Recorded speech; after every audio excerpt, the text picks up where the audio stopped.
All right, thank you everybody for coming out. I hope everybody is feeling okay today. It's beautiful. It's a beautiful Alaskan Saturday. My name is Danyelle Kimp, and like Ross said, I'm the president and co-founder of the Alaska Coalition of BIPOC Educators, and I'm so happy. I'm so elated and happy to see everyone out today. It just fills my heart with joy that so many folks believe in not compromising the truth. Not compromising the truth, because the truth will make you free. So, if you didn't know, there is a growing and insidious threat to truth in education. It's been with us for hundreds of years, but it's kind of picked up steam recently. This threat is based on an unfounded fear of the truth. That fear manifests itself in many ways, but mainly as the whitewashing of our shared history. Whitewashing being defined as the intentional hiding of some kind of wrongdoing, error, unpleasant situation, or uncomfortable truth, or to deal with it in a way that attempts to make it seem less bad than it is.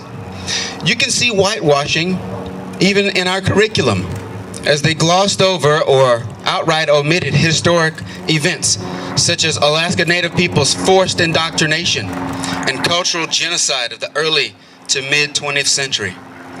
Look, my mother, Gertrude Kimp, taught history in Pontotoc, Mississippi for 37 years. Mama didn't compromise, even under threat of physical harm and administrative retaliation. When the district refused to adopt the Black History curriculum, you know what she did? She created her own.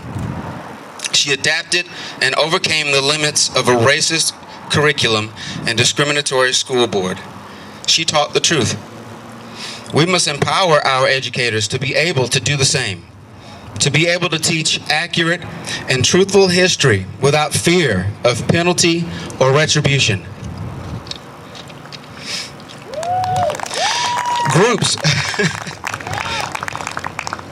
Groups like Alaska Parents' Rights and Save Anchorage holler about critical race theory, right? But don't know what it is or even care.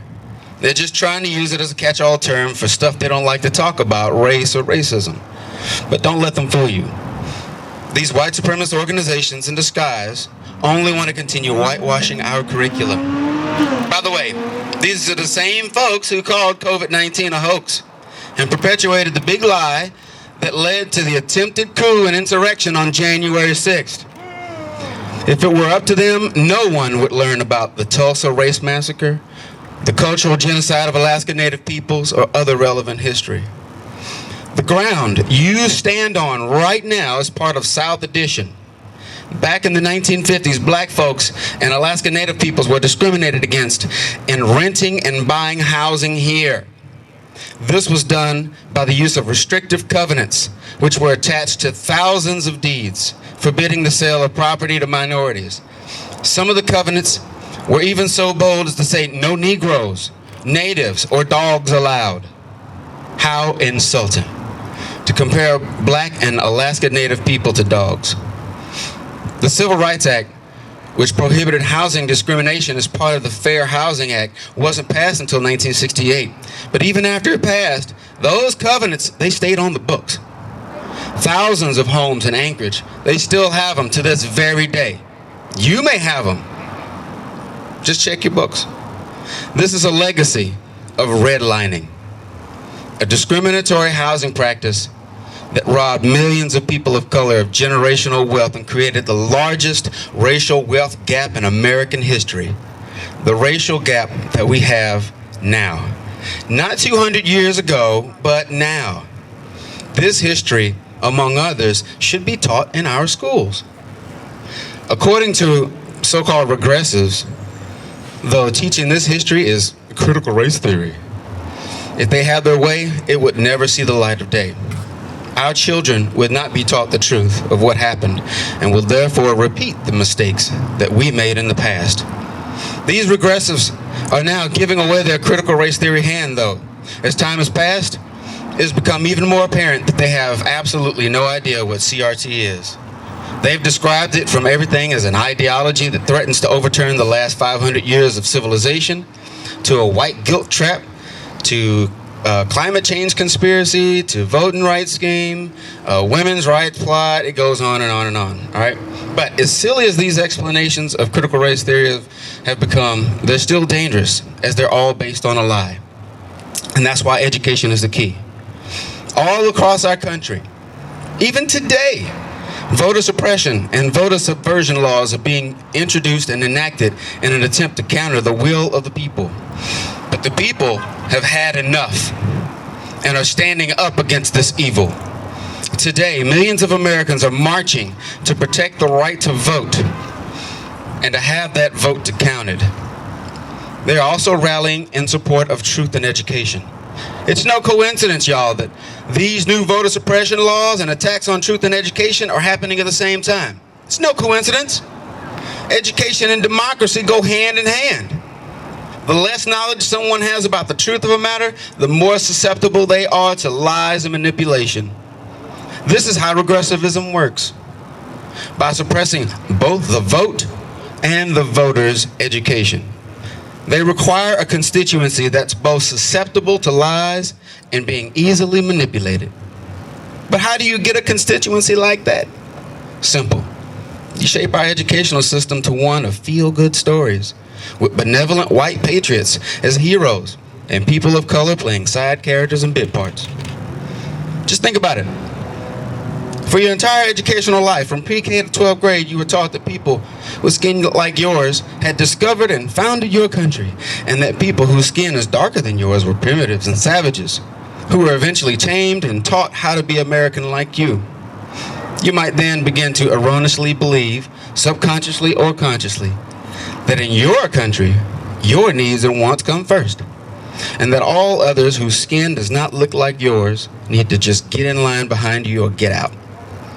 You couple that with lies, rampant omissions, a media landscape that advances a false victimhood rationalization, and a home environment that reinforces the same, then what you get is an electorate willing to violate the sanctity of our nation's capital and commit murder in order to overthrow a government it wrongly believes stole an election from them. Regressives who cry indoctrination, they should really be angry that they themselves have been indoctrinated their entire lives. The anti-truth and education movement has now found its way here and is knocking on Alaska's door. A bill was pre-filed on July 15th, which would limit the ability of our educators to teach truthful and accurate history, literature, or any subject with any mention of race or racism. We are the latest in a growing list of states with legislation introduced or passed to suppress and subvert the truth. These regressive ideal outcome for our children's education is to limit their ability to think critically. There's that word, critically. Think critically or question what is put before them. Why else would they limit free speech and use deceit?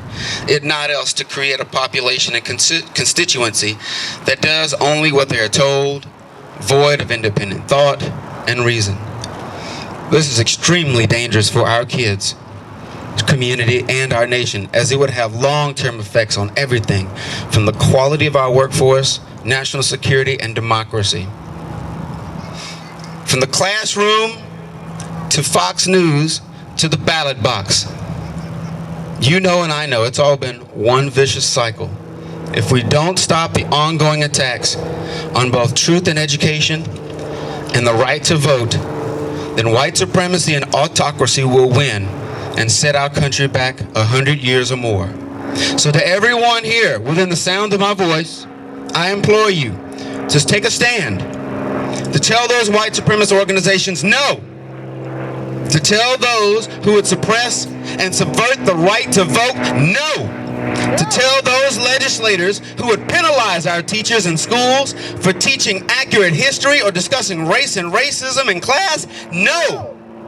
My alma mater, Jackson State University, has a motto based on John 8:32.